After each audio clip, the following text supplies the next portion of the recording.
नमस्कार, मैं नैमिचंद मीणा फिर मैं आपके साथ एक नया वीडियो लेकर उपस्थित हुआ हूँ। पिछले वीडियो में हमने पढ़ा था अंतर्राष्ट्रीय व्यापार की समस्याएं। उसमें हमने 4 मुख्य समस्याएं इसकी पढ़ चुके थे। वो 4 में जो थोड़ी सी उसके बारे में अपन एक बार फिर रिविजन कर लेते हैं। पहली समस्या है अंतर्राष्ट्रीय व्यापार की। क्रेताओं में विक्रेताओं में पारस्परिक संपर्क की समस्या आप पढ़ चुके हैं।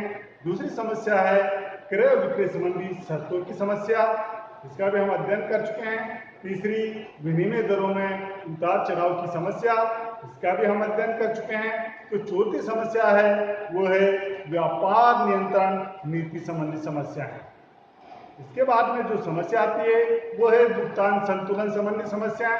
पांचवी समस्या है अंतर्राष्ट्रीय व्यापार में जो देश हिस्सा लेते हैं वो सभी अपने भुगतान संतुलन को अपने पक्ष में करने का प्रयत्न करते हैं। इसके लिए व्यापार को नियंत्रित करने का प्रयत्न करते हैं।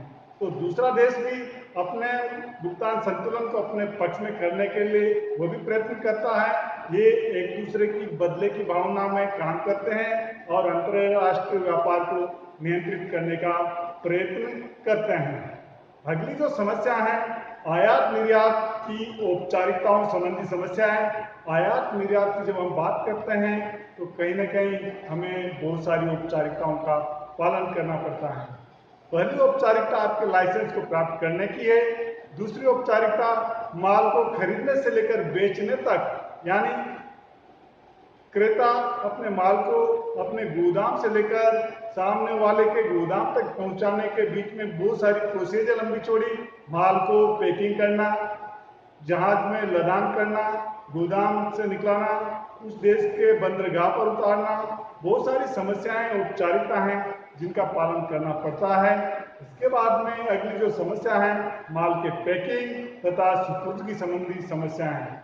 अंतर्राष्ट्रीय व्यापार में उनका जो भौगोलिक क्षेत्र है वो बहुत व्यापक होता है, तो माल की पैकिंग और उसकी सुपुर्दगी एक महत्वपूर्ण समस्या हमारे सामने आती है, क्योंकि जब दूरी ज़्यादा है उनके लदाने और उतारने की जो समस्या है वहाँ कहीं न कहीं सामान टूट होने की संभावना भी बनी रहती है।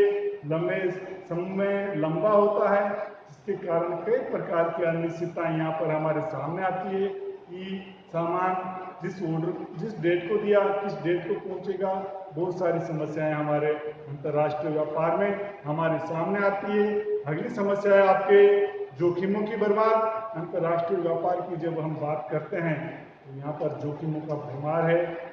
जब आप माल बेचते हो, खरीदते हो तो कीमतों में भारी उतार चढ़ाव आ जाते हैं। जोखिम, माल हो सकता है रास्ते में नष्ट हो जाए, टूट जाए, फूट जाए, तो यहाँ कई प्रकार की जोखिमें हैं और इन जोखिमों को कम करने के लिए कुछ जोखिमें बीमा योग्य हैं, उनका हम बीमा करवा लेते हैं। कुछ ऐसी जोखिम होती है जिनका बीमा नहीं हो सकता, उनको आपको ही वहन करना पड़ता है। ये हमारे अंतर्राष्ट्रीय व्यापार की एक बहुत बड़ी समस्या है। इसके बाद में आती है वित्त की समस्या। अंतर्राष्ट्रीय व्यापार में वित्त की समस्या बहुत ही महत्वपूर्ण है, क्योंकि यहाँ पर व्यापार का जो लेन देन है वो बड़े स्तर पर होता है।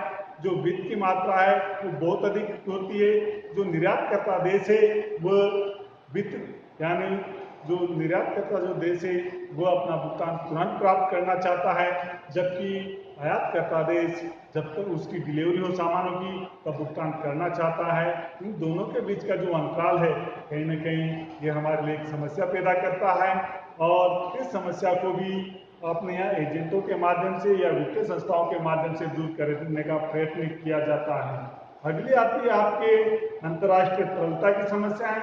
आज विश्व के सभी देश आयात और निर्यात करते हैं, इनकी मात्रा बहुत अधिक होती है और आयात और निर्यात दिन प्रतिदिन बढ़ते जा रहे हैं, लेकिन अंतर्राष्ट्रीय तरलता उस अनुपात में नहीं बढ़ रही है।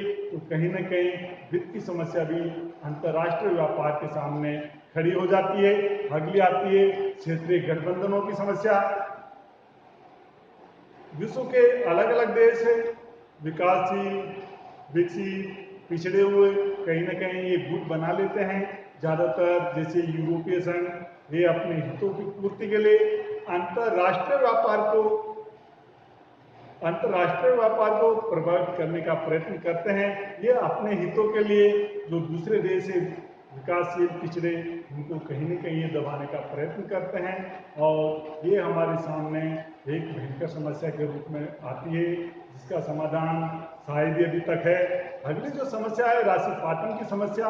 राशि पातन में क्या होता है कि राशि पातन में कोई भी जो निर्यातक देश है वो अपनी वस्तु का मूल्य अपनी लागत से भी कम कर लेता है। इसका प्रमुख उद्देश्य दूसरे देश के व्यापार पर अपना आधिक्य जमाना है और इस जो लागत से कम का जो घाटा है इसको पूर्ति अपने घरेलू बाजार में कीमत बढ़ाकर की जाती है। इसका सर्वश्रेष्ठ उदाहरण है जापान का अमेरिकी बाजार पर कब्जा करना।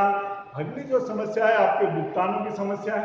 अंतर्राष्ट्रीय व्यापार में जो देश होते हैं जिनके बीच में लेन देन होता है उनकी मुद्रा अलग अलग होती है, अलग अलग रूप में होती है। उनकी विधिग्राह्य जो मुद्रा है वो उसी में उसका भुगतान प्राप्त करना चाहते हैं, जबकि जो दूसरा देश है वो अपनी मुद्रा में उसको प्राप्त करना चाहता है। तो कहीं ना कहीं ये भुगतानों की भी समस्या हमारे सामने आती है। और जो इसकी अंतिम समस्या है राजनीतिक जोखिमों की समस्या। जब अंतर्राष्ट्रीय व्यापार की बात करते हैं तो इसमें बहुत सारी राजनीतिक जोखिमें होती है। जब उस देश में लड़ाई झगड़े हो जाए, वहाँ की राजनीतिक यानी सरकार गिर जाए, तो कहीं ना कहीं हमारे जो ऑर्डर हुए हैं वो ऑर्डर बहुत सी बार हम फॉलो नहीं कर पाते हैं, वो हमें बहुत सी बार नुकसान देते हैं। ये अंतर्राष्ट्रीय व्यापार की प्रमुख समस्याएं। हम इसके बाद में अगला चैप्टर नए वीडियो के रूप में लेकर उपस्थित होंगे।